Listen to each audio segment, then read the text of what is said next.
Përshëndetje, ju njoj me shtypin e ditës për këtë të enjte datë 11 dhjetor. Gazeta Telegraf hapet me lajmin drejtësia e re. Djali fiton koncesionin për shortin e çështjeve që do të hetoj babai. Tirana Economic Forum zhvilloi punimet në kryeqytet. Kryeministri Rama, Shqipëria nuk ka qenë kurrë më afër BE-s se sot, ndaj dhe investitorët duhet të kuptojnë se momenti për investime të cilësisë së lartë dhe afatgjata është tani. Në gazetën Dita mund të lexoni skandal armësh, Shqipëria vihet në qendër të një histori të errët për korrupsion ndërkombëtar, teksa një kompani e penalizuar nga NATO tenton të hyjë në tregun ton të armatimeve. SPA godet grupin e trafikut të drogës, mes tyre djali i ish deputeti të PS-s. Në gazetën Panorama mund të lexoni pasardhësi i Dumanit, sot zgjidhet kreu i ri i SPAK, SBA, BE dhe Britania kërkojnë transparencë.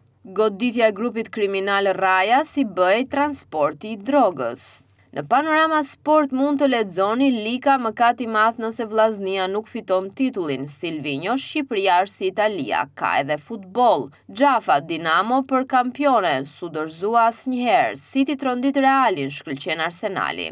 Inter i mallkon Rigorinon kualifikimin në ajër. Te Liverpooli pranojnë favorin e gjyqtarëve. Milani blindon yjet gati rinovimi me Pulisic.